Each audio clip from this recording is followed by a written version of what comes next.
The Ottoman Empire lasted over 6 centuries, controlling vast territories across 3 continents at its peak. From the Balkans to North Africa, from Hungary to the Persian Gulf, Ottoman law stretched across an enormous and diverse population. Maintaining control over such a massive empire required more than just military might. It required a system of justice so brutal, so publicly terrifying that rebellion seemed worse than submission. Welcome to Ottoman justice, where the punishment was designed not just to kill you, but to make absolutely certain everyone else learned from your mistake. They drive a sharpened wooden stake into your rectum. Slowly, carefully, they push it upward through your body. If they do it right, it misses your vital organs. The stake exits through your mouth or chest. You're still alive. You'll stay alive for hours, maybe days, displayed in the public square while crowds watch you die slowly. This was justice in the Ottoman Empire, and impalement was just one option. Ottoman punishments weren't designed primarily for the condemned. They were designed for everyone watching. Every execution, every mutilation, every public torture was a performance with a simple message. This is what happens when you break our rules. The more horrific the crime, the more spectacular the punishment. And the Ottomans had centuries to perfect their craft, developing a sophisticated array of methods that ranged from merely brutal to genuinely nightmarish. These weren't sadists inventing torture for pleasure. These were administrators implementing policy. The brutality was systematic, legal, often codified in official documents. A judge would sentence someone to a specific punishment based on specific crimes following legal precedent. The executioners were professionals trained in their craft, paid salaries by the state. This was justice Ottoman style. It just happened to involve stakes, swords, hooks, and more creative applications of human suffering than most modern people can comfortably imagine. Let's start with something that sounds almost merciful compared to impalement, but was considered one of the worst fates imaginable. Eye gouging. The Ottomans reserved this punishment primarily for traitors, for people who betrayed the state, for those whose crimes were political rather than merely criminal. The logic was brutally simple. You used your eyes to watch for opportunities to betray us, so now you'll never see anything again.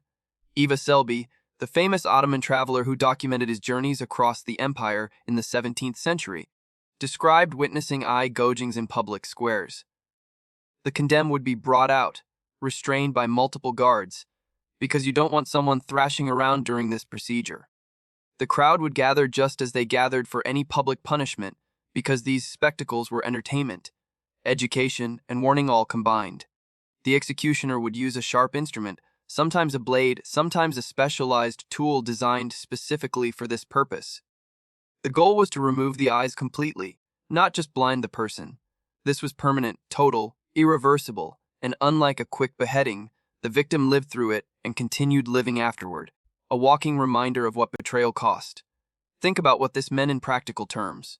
In Ottoman society, as in most pre-modern societies, losing your sight meant losing your ability to work most jobs, to navigate the world independently, to participate in normal social and economic life. You became dependent on others for everything. You are reduced from a person to a burden, from a participant in society to an object of pity or disgust. For many people, this was genuinely worse than death. Death ended your suffering. Blindness meant living with it for whatever years you had left. Completely helpless, completely aware of what you'd lost. The symbolic aspect mattered too. Eyes represented perception, awareness, the ability to see opportunities and threats. Taking someone's eyes meant taking their ability to function as a thinking, planning individual. They could still hear about the world, but they couldn't see it, couldn't fully participate in it. They existed in darkness literally and metaphorically for the rest of their lives. And everyone who watched this happen learned a lesson. Betray the empire, and this is your future, not death. Something worse than death. Next is public beheading, which was a common method of execution in the Ottoman Empire for serious crimes. It was efficient, relatively quick, and created a dramatic public spectacle. A skilled executioner with a sharp sword could take a head off with one clean stroke. The victim would be forced to kneel, their neck extended, and then a flash of steel, a spray of blood, the head tumbling to the ground, the body collapsing over in seconds. But that efficiency doesn't capture the full picture. Beheadings were public events carefully staged for maximum impact. They typically happened in central squares or marketplaces where large crowds could gather. The authorities wanted witnesses. They wanted people talking about what they saw. They wanted the story to spread through the community, then to neighboring communities, radiating outward until everyone in the region knew that someone had been executed and why.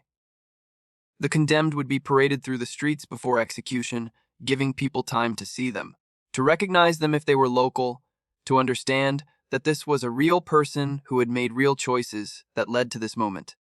This wasn't abstract justice happening somewhere else to someone else. This was happening here now to someone from this community, and you were watching it happen. Take the case of Sheikh Badrin in 1420. He was a former Ottoman judge, a respected religious scholar, a man with significant social status and education. He led a rebellion calling for social and economic reforms that attracted substantial support from peasants and other disaffected groups. This made him dangerous. The Ottoman authorities couldn't tolerate a charismatic religious leader convincing people that the system needed to change. That kind of thinking spreads. It undermines the entire power structure. When his rebellion was crushed and he was captured, there was never any question about his fate. His education didn't save him. His religious credentials didn't save him. His former position as a judge didn't save him. He was beheaded publicly in SS, modern-day Saras in Greece, specifically so that everyone in the region would know that rebellion, no matter who you are, ends with your head separated from your body. After military victories, Ottoman forces would sometimes decapitate captured enemy leaders and soldiers. But they didn't just kill these men, they turned their heads into trophies.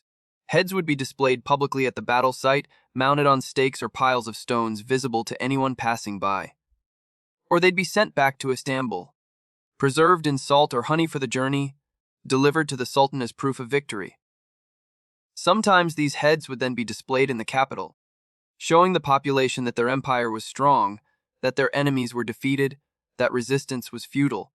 Imagine being a regular person in the Ottoman Empire and walking through a city square where enemy heads are mounted on spikes.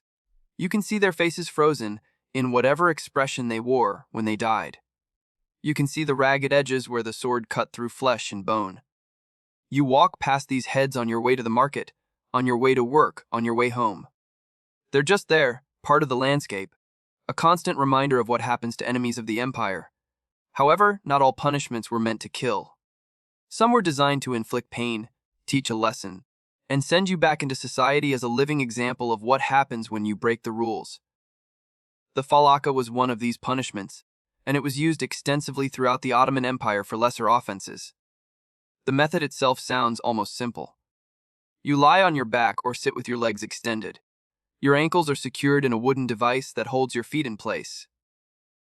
Then someone beats the soles of your feet with a rod or a stick, delivering a specific number of strikes determined by whatever offense you committed. Here's what makes the falaka effective. The soles of your feet are incredibly sensitive. They're packed with nerve endings because they need to send your brain constant feedback of the ground you're walking on. About balance, about pressure. Beating the soles of the feet triggers all those nerves simultaneously. The pain is intense, immediate, and builds with each strike. After a falaka punishment, you couldn't walk. Your feet would swell, turning purple and black with deep bruising. Every step would be agony for days, sometimes weeks. And here's the clever part. Once the swelling went down and the bruising faded, there were no visible scars. You looked fine, but you remembered.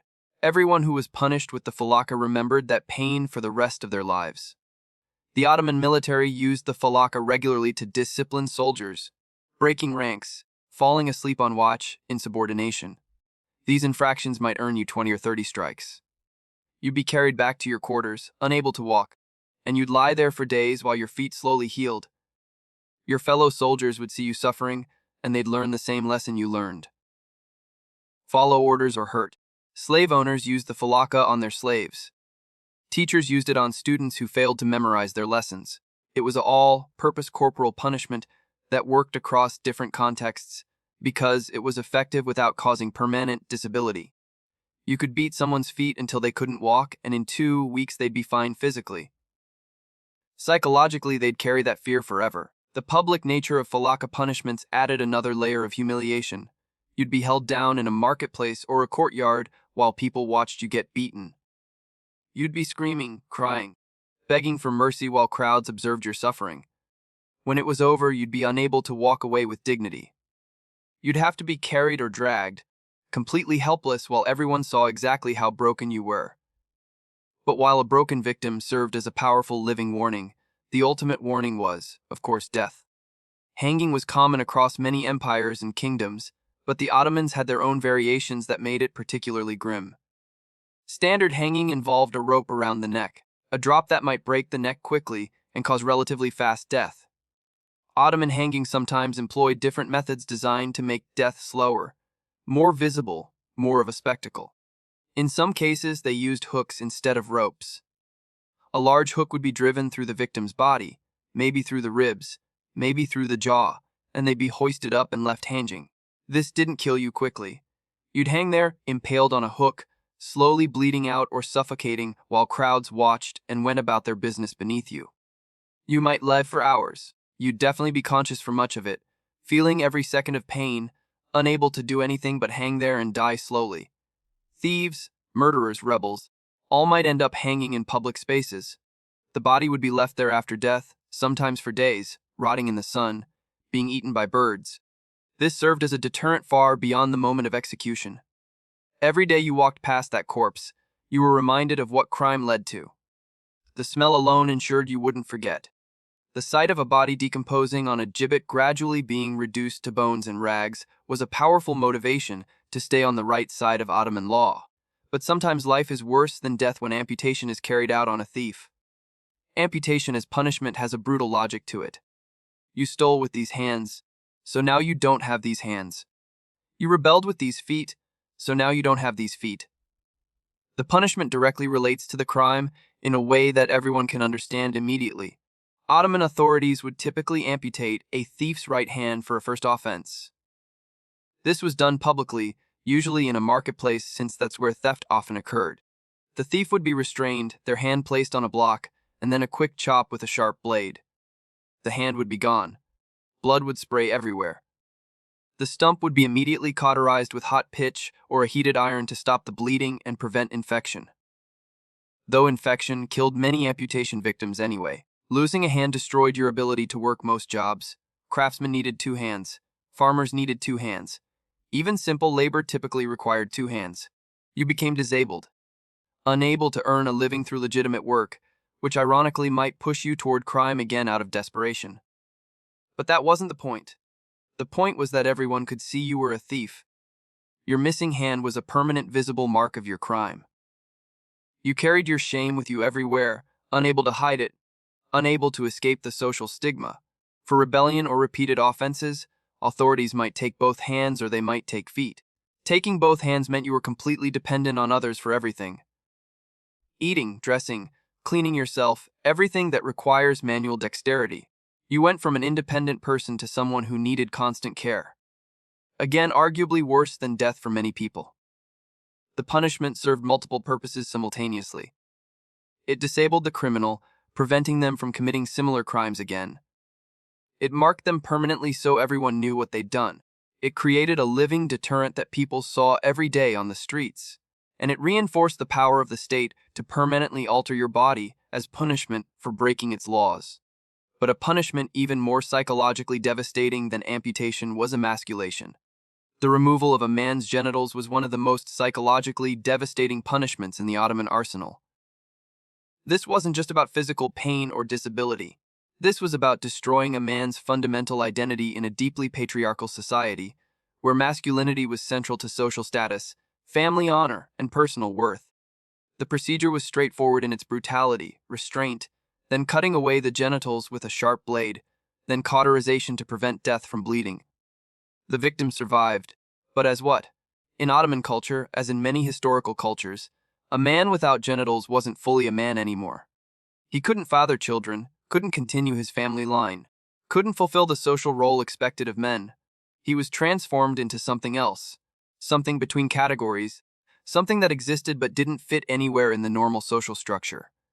This punishment was reserved for specific crimes, sexual offenses, particularly rape or adultery in circumstances that brought shame to powerful families.